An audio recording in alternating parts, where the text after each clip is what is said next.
Hey everybody, welcome back to another episode of the Music Den. I'm your host, Armando Venditti. Hoping you guys are having a fantastic day and that you're looking after yourselves and one another. In this episode of the Music Den, I'm going to be doing another installment of Live Album Spotlight. Now, the subject of this installment of Live Album Spotlight has been called, upon its release and ever since, one of the, if not the best live double albums ever recorded. It's also been given some criticism over the years, and I will address both issues in this segment. The band in question is Thin Lizzy, and the album is Live and Dangerous.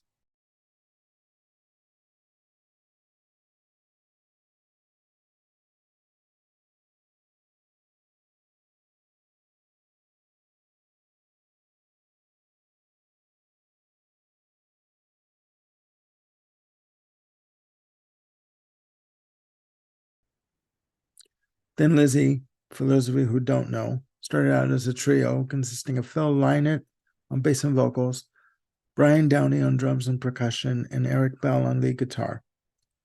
They formed in 1969. They had a hit with the single Whiskey in the Jar, which was a cover tune. Eric Bell would end up leaving the group after the release of Vagabonds of the Western World from 73. Phil Lynott, not wanting to be caught without a guitarist, decided to recruit two guitarists for the band. So in come Scott Gorham and Brian Robertson. Now, these two musicians together make up one massive wall of sound. Individually, they are fantastic guitarists, no question about it. But together, their wall of sound on guitar, no one can touch.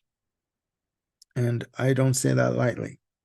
Now, upon the recruitment of Scott Gorham and Brian Robertson, they released a string of albums, starting with Nightlife, Fighting, Jailbreak, Johnny the Fox, and Bad Reputation. In 1978, it was discussed to possibly record a new studio album with Tony Visconti producing, as he had produced Bad Reputation.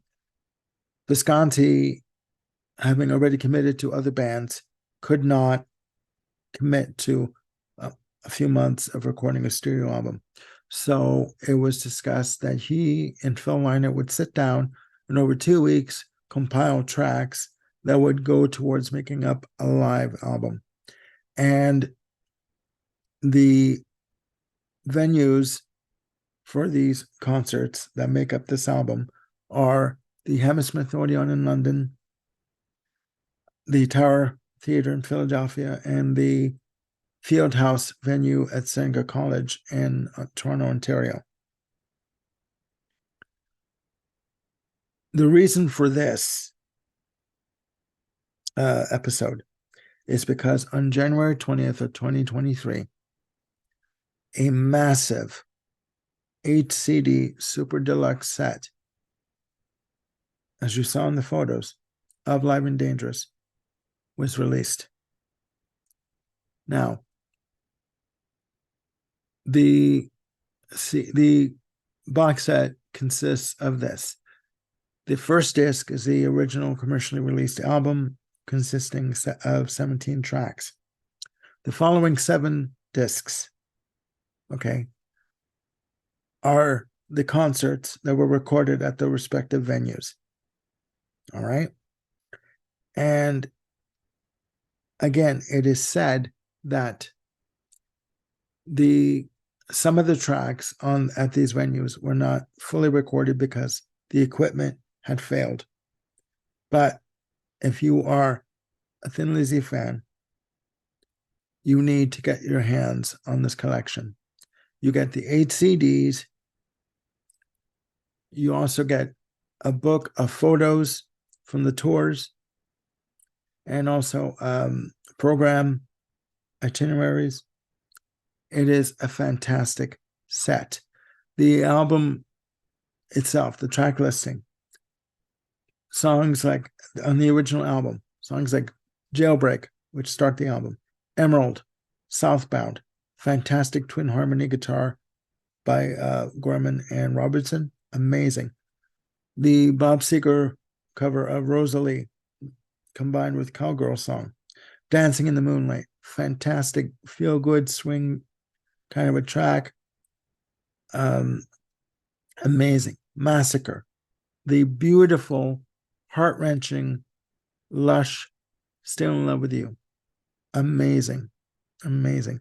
Johnny the Fox, with all its sex and swagger and attitude, amazing. Again, Cowboy Song, that starts off LP2, track 9 on the CD.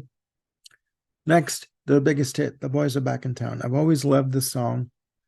Even when I was a kid, just listening to it, I love the twin guitar harmony attack on this track. And it is considered their biggest hit in North America. And quite rightfully so. It is an amazing piece of work. And originally was not even going to be put on the album. But Phil Lynott was convinced to put it on. Coming up after The Boys Are Back in Town, Don't Believe a Word. Again, mid-tempo,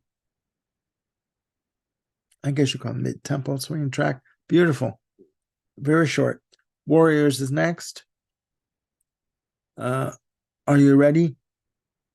Great rock track, just full of energy and just push. Suicide comes next. Shalala, with a fantastic drum solo by Brian Downey. Next is the blues flavored or tinged track, Baby Drives Me Crazy, featuring Huey Lewis on harmonica. And it ends with The Rocker. So all killer, no filler, from track 1 to 17. On some versions, there are a couple of extra bonus tracks. They are Opium Trail and Bad Reputation. But what you also get on the box set are some additional songs that didn't make the original release of Jailbreak. And they are Johnny, It's Only Money, Me and the Boys Were Wondering, Opium Trail, Bad Reputation, and Soldier of Fortune. Okay. What I like about this set is through each concert, you kind of get a snapshot in time of where they were as a band. All right. Amazing work. Amazing. Just phenomenal. All right. And the controversy came later on when they were listening back to the tracks, and they decided to fix up some guitar parts here and there, some bass parts here and there, and eventually some vocals. So people got pissed off, saying that it's not a true live album. According to Tony Visconti, it started off with Brian Robertson wanting to fix a guitar track. And then Phil Lynott said, well, if he's going to do that, then I'm going to fix my bass parts. And Scott Gorham said the same thing about his guitar parts. Brian Robertson has said in recent interviews that he doesn't know where the hell Tony Visconti got this idea that it was fixed, because he says what you hear of what he did is what he did. He did not alter anything. He did not improve anything. What you hear was what was recorded on the night of the recording and the concert. You know what? They're not the first band to go into a studio and alter some takes of some stuff. I mean, Kiss has done it with Alive. They've admitted that Alive was not a full live recording. Roger Taylor of Queen has said of Live Killers that the only live parts about that album are the bass and the drums. And he hates Live Killers. So they're not the first band to go in and touch up some stuff that needed to be fixed. Okay. Does it make it any less of a live album? No.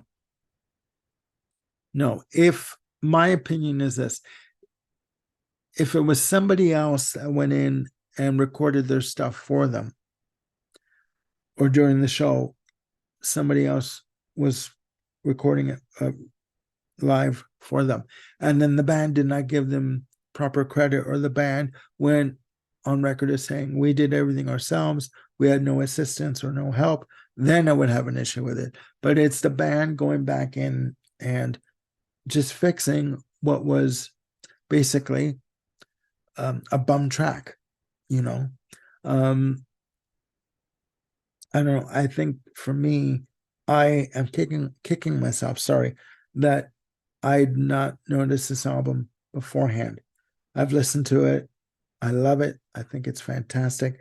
The energy, the attitude, the sex is there, the swagger, it's all there, all compiled on those 17 tracks.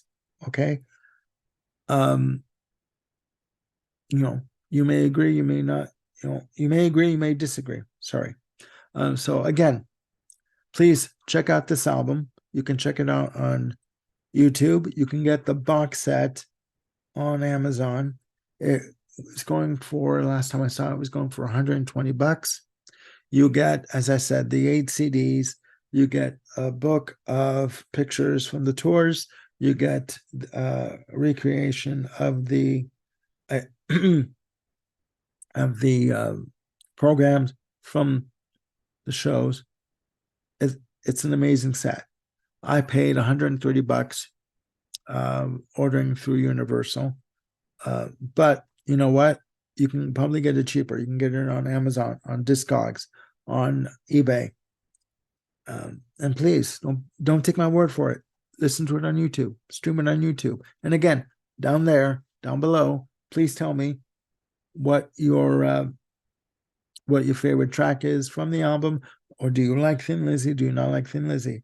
You know, there are no right or wrong answers here. I just wanted to get your opinion and again get a kind of a dialogue going.